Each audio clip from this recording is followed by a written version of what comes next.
Well, good evening. My name is Ron Freeman. We're going to be talking tonight about values, and specifically values as it relates to the culture and community at Colby Community College.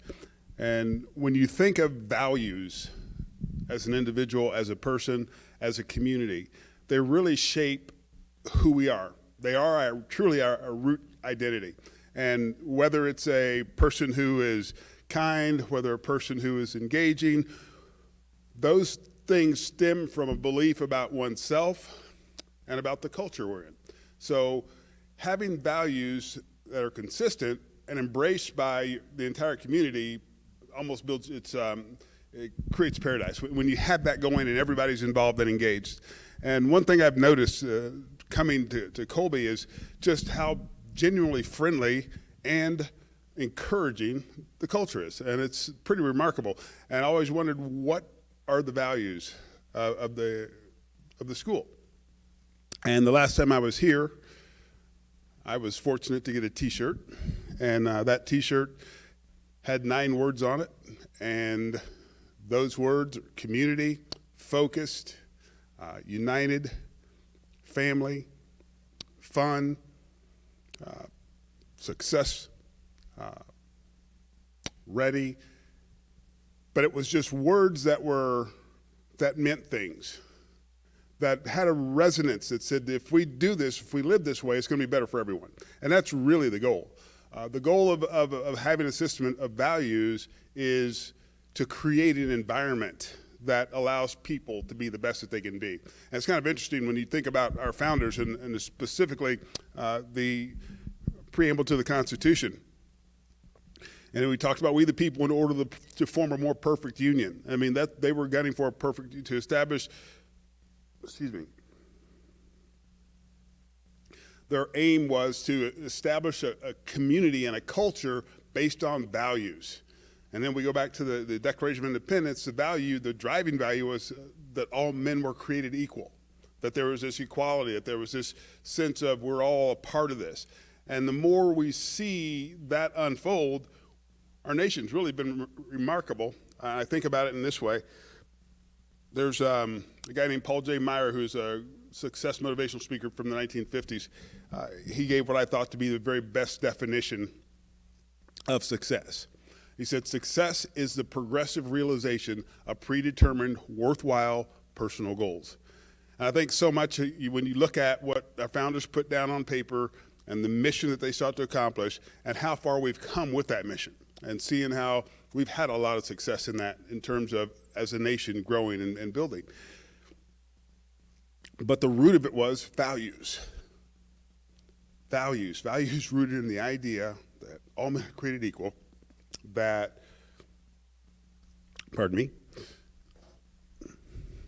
all men are created equal, and that we could engage each other in a culture of friendliness, acceptance, and mutual respect. And as we pursued that, we saw really what I believe to be the greatest nation on the planet to be established. And I do think that our founders were very intentional about what their values were going to be. They understood what was necessary. Time and time again, you see in their writings about the importance of morality and the importance of spirituality, the importance of faith.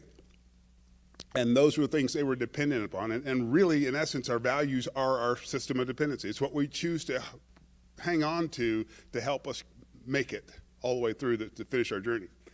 And so I look at what's going on here, and I see the broader values, and I see the understanding, but there's so much that's going on that's positive, that's affirming, that's establishing some things that are so true and so right that you can't help but believe that every student here has a chance to be the best that they could possibly be. But all of this, when you think about values, when you think about what you believe in terms of your culture, it all comes back to you. The individual is the defining element to all of the success we're going to have. Individual choices, individual beliefs. And when you think of that individual, the biggest thing an individual brings to anywhere is a sense of self-worth and self-respect. That's the beginning. That is the foundation. Where we lose people is when that element is not present, it's really easy to compromise. fact, there's no compromise. You just don't have a direction, and you go kind of wherever the wind blows you. And that is not the way to build a strong house. But having values that are consistent with the culture, consistent with what the people are about, really gives everybody the best chance to be great. And so when you think about self-respect, and a lot of people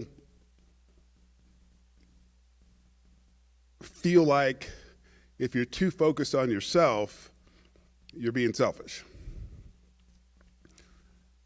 I get that. I understand why that's an issue.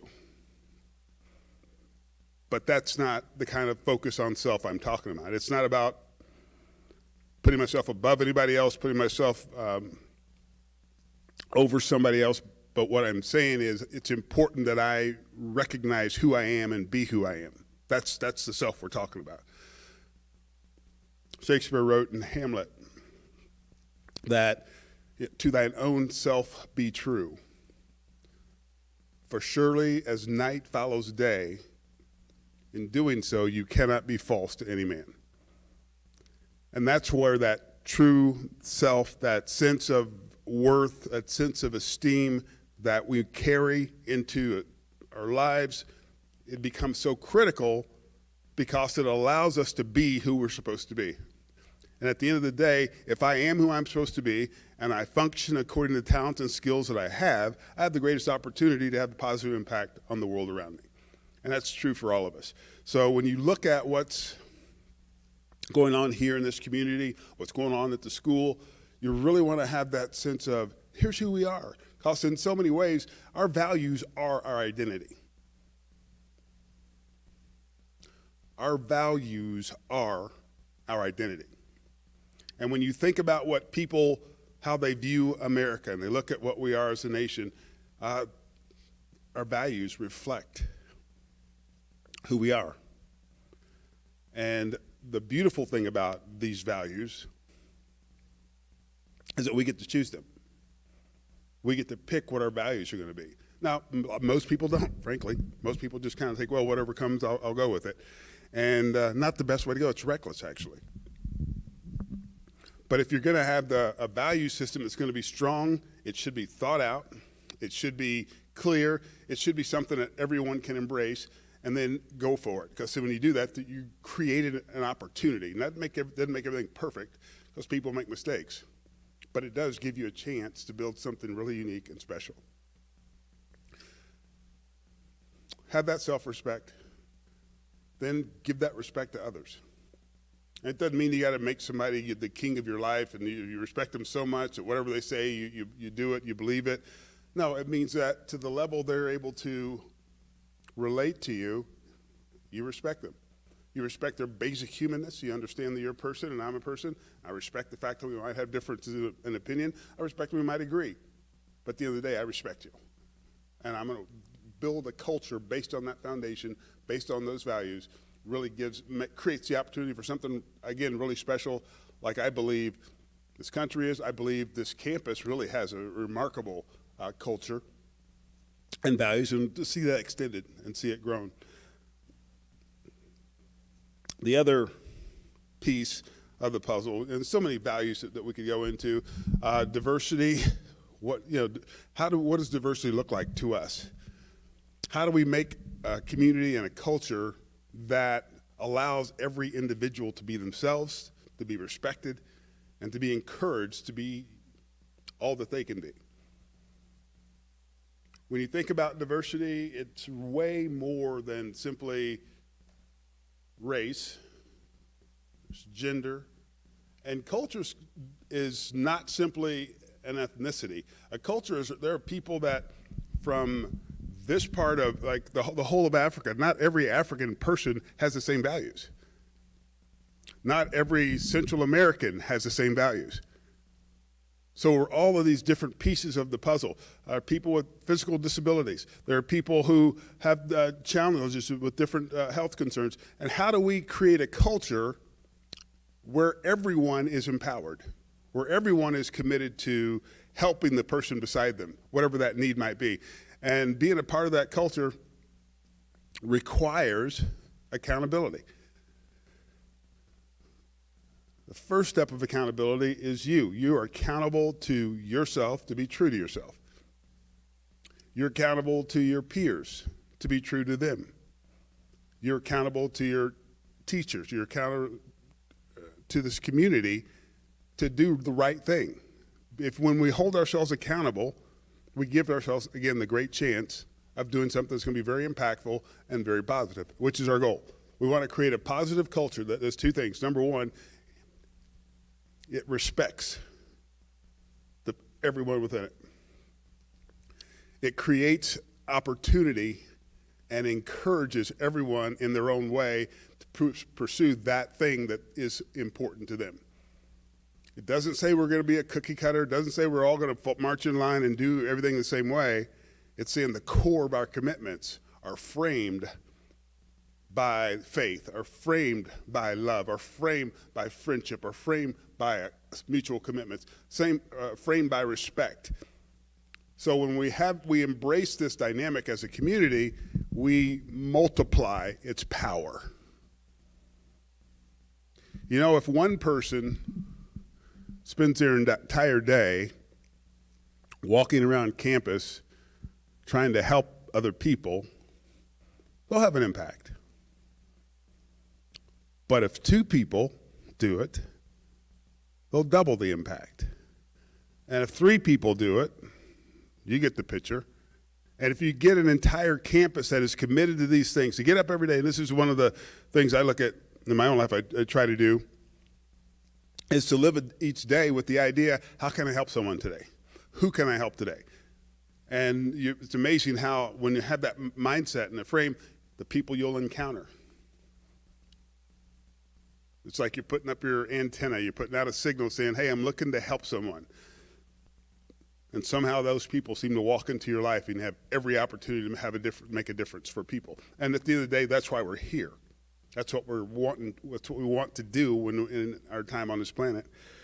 And so many things that happen in our world can be so impactful. The simplest of gestures can turn into a life-altering experience. And I remember being a 12-year-old boy. I grew up in the 1960s in a segregated community, and in seventh grade, I met my first white friend, a kid named Charlie Wolf. And Charlie and I started talking. Schools were integrated, and we were see each other at school. We played football together, and one day after school, he goes, hey, you want to come to my house? And at that time, I'd never been to a white person's house. I didn't have quote-unquote white friends. Again, it was a segregated community.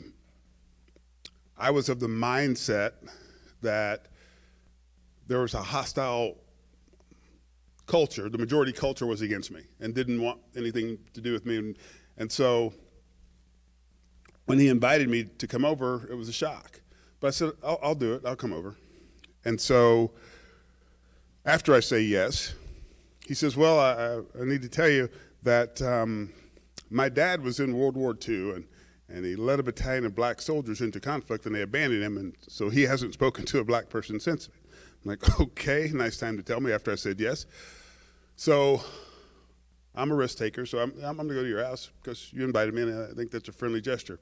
Well, I go to his house, and his mom and dad are just friendly. They're engaging, they're kind. Dad even took me aside and said, hey, even if Charlie's not home, you ever want to stop by, just have a glass of Kool-Aid or a glass of milk or whatever, just talk, you're always welcome. And that family became my family friends. They really changed my view of the majority culture as I saw how that relationship evolved. And to this day, we're still friends. Mom and dad have passed away, but Charlie and I have been friends for, well, over 50 years. So that was a game-changing experience. That engagement, he took the first step. He said, hey, why don't you come over to my house? And it altered my view on cultural things like that. It changed his. We were talking today, actually, and I said, you'll never know how much that impacted me when you invited me to your house. And I got to meet your family and how that was so out of my wheelhouse, out of my mindset of where I would go. And he goes, you have no idea how much it changed me. And so for both of us, it was a defining moment that changed the way we saw life and affected relationships, obviously, for the rest of our lives. And I think that sometimes we as people feel like there's so much going on, it's overwhelming, and I really can't make any difference in this world. But I think about, just between myself and Charlie, the number of people we've impacted with this idea of really inclusion, respect, of empowerment, of working together. It's incredible, and you never really would have thought about it, that two 12-year-old boys meeting in a small town just off of I-70, kind of like Colby, would grow up and have the kind of impact we have in terms of how we've engaged the world. But there's a real need for people to have the boldness to say, you know what, I'm going to be different. I'm going to come, I'm going to engage, I'm going to labor, work to have a positive impact. And this place is phenomenal because you have a lot of people that of that mindset. And if we can get this thing mapped out, have this clear vision, here's how we can go about it, it's going to be incredible. Got a couple of things in terms of values just to really look at. Number one, accountability. Be accountable to yourself, be accountable to your peers, be accountable to your leaders, and be accountable to each other. Because when we are, accountability simply says, you know what, if I say I'm going to step up and do this, I'm going to be there. You can count on me. Be accountable. It's better for all of us if we're accountable. And you can be accountable to yourself. I remember my freshman year in college, I was a pretty good algebra student in high school, and my first class was in college algebra, and I went like first week and I'm like, oh, this is easy, I got this. And being an irresponsible, unaccountable 18-year-old, I decided I didn't need to go to class the next 4 times. And then I went back the 5th time, and we had a test. And I opened up the test and I started taking it. First half of the test, I crushed it.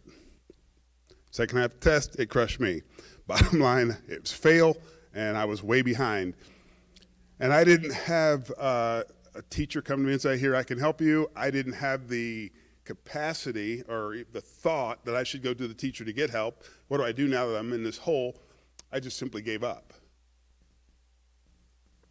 because of the limits that I had set on myself. Because number one, I wasn't accountable. Number two, I didn't know how to self-advocate. And number three, no one was there to advocate for me. So I look at those things and I'm like, okay, I understand. I learned that if I had been accountable, first of all, and simply gone to class every day, we wouldn't have this problem. But it was an opportunity, a learning experience for me. Accountability will lead to responsibility, and responsibility leads to success. When you take responsibility for things, you get things done. Communication. Communication is so important because when we understand each other, we work better together. There's an interesting story in the book of Genesis about the Tower of Babel. And it said that all men were of one mind and one language, and they were going to build this tower all the way to the heavens. And God looked down and said, you know what? Those fools just might get that done. He said, you know what? They're on the same page and they're working together. They just might do what they think they're going to do. And so it says he's scattered their tongues and gave different languages, and all of a sudden we had division, and a lot less work was getting done. The ability to communicate was disrupted. Good communication is twofold. Number one, having the ability to express clearly what you're feeling, what you're thinking. Critical in communication. But equally important is the ability to listen, to hear what that person is saying. Not take quickly and run. The best listeners listen, and then they ask questions. The worst listeners hear and respond. Listening involves far more than just hearing the words. It involves understanding where that person's coming from. And the best way to understand that is to follow that up with, oh, is this what you meant?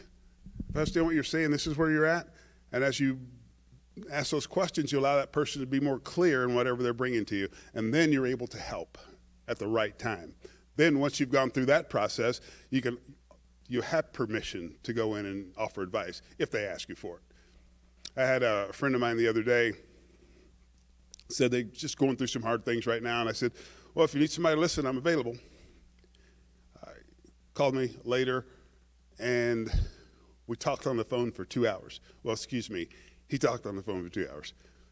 He goes, we're about an hour and 45 minutes into it, he goes, hey, you're not hardly saying anything. I said, I told you, I'm here to listen to you. And when I talked to him, it was to ask a question. I wanted to understand what he was saying, and by the time we were done, it was like, I haven't felt this good in forever because someone listened. Learn to be a good listener. Learn to be a good listener so that when people come to you, you're able to hear what they really mean, get their heart, and be able to help them in that place. But communicate effectively and professionally, and you're going to be better off. Confidence is another value. And not arrogance, not cocky. Unless you're a point guard, you can be a cocky point guard. But confident, filled with the belief that I'm going to find a way to get it done. That's what a confident person is. They're not arrogant. They're not, I know I got this, nobody can stop me. It's, you know what, I'm going to figure this out. I'm going to get in, I'm going to step in this game, and I'm going to figure out what I have to do to get this done. And the more confidence we have, the more willing we are to risk resources to get the job done. Be confident, not in your arrogance, but in your talents. I remember when years ago I was making a career switch and wasn't quite sure what I wanted to do. And I had a couple of friends of mine, we met, we talked about my strengths, my weaknesses, the opportunities, threats. We looked at life and said, here's some things that you could do, and here's a reason why we believe you can do it. Based on your skill set, based on your talents, we believe you can get this done. You can do this. And it affirmed me. And it was about me. And it was clear, and I understood. I could do that. I know I can do that. And that was the beginning of my speaking career some years ago. But the confidence I brought to it wasn't arrogance, but it was a matter of, I know if I can deliver a message. I can speak, I can talk, and I can get things, I can motivate people. So that was the beginning, but it was all based on understanding my own personal strengths. And when Shakespeare said, to thine own self be true, he wasn't telling you to be selfish. He was saying you need to understand yourself. When you understand and know yourself, you're able to bring the resources into your life that allow you to maximize your talent. When you know that you know that you know that you're capable of something and you have to do that, there's a freedom of investing your all to reach that goal because, again, you know it's possible. You know what's in you, and you can make it happen. Another value that some people don't think about is being open-minded. Be a person who listens. An open-minded person has this going for them. Number one, they believe in the power and talents of other people. Number two, they don't think they know it all. Number three, they are already set to learn. They want to learn. They're here to hear and understand so that they can grow. An open-minded person doesn't believe every lie that comes along. They're critical thinkers. They engage the process. They consider what's all the pieces. But they don't cut off people and say, you disagree with me, I'm not going to listen to you. You don't know what you're talking about. Well, you don't know what I'm talking about either. That's a great argument, right? So be open-minded enough so you get a chance to understand people, where they're coming from, and how they want to live. And the last value, and it's not the last in a sense of where there are no more, but just where I want to wrap this up with, is gratitude. Gratitude is such a powerful thing. I don't know how, there's the 22nd Psalm is an interesting psalm. A lot of biblical scholars believe it's the testimony of the cross and the crucifixion. And it starts out pretty harsh. It starts out with, my God, why have you forsaken me? And that's the beginning of it. And from that point, about 3 or 4 verses in, it's all about the agony and woefulness of the circumstance. And then all of a sudden it hits a spot where thankful for the history, thankful and the gratefulness and all, and you begin to see this emergence that leads to the testimony of the resurrection. And it's like, wow, okay, so that's one of the keys to overcoming challenging circumstances is engage it with gratitude. Last summer, I lost my older brother, passed away just before he turned 70 years old. And at his funeral, which obviously a very somber, sober, sad time, a time of grieving and sorrow, to hear so many people get up to the microphone and say, here's how he cared for me. Here's what he did for me. Here's over and over. People from when he was high school age that he'd helped in some way. People that he'd met at work, some strangers that became friends, but he was just an incredible guy. The funniest story was a friend of his, had girlfriend problems and was really in a bad mood. And when my brother approached him, he goes, "Ray, you stay away from me." And Ray's a very solidly built human being. He's very strong. The guy says he grabbed him by his shirt, gently, of course, picked him up, gently put him against the wall, and said, "Are you going to be okay?" And he said yes, and everything was good. We got it settled. But he did things in a way that was unique, but he touched a lot of lives and made huge differences that he probably didn't realize how much of an impact he had on people. And most of us don't. People who are so busy being kind and good and helping have all kinds of impact.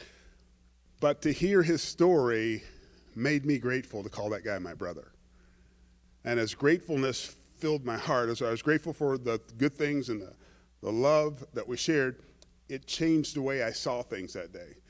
And gratitude is something we don't hear a lot about. We're like, we want what we want when we want it. And if we don't get it, we're mad. And it's like, how about we slow our roll, take a couple of steps back, consider,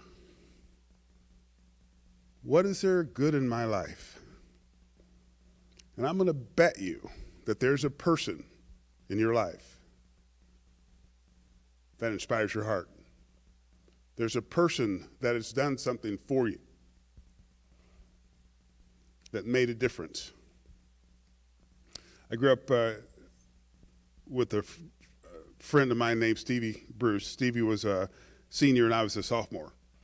And we both played offensive and defensive line, and in practice, we'd go against each other in drills.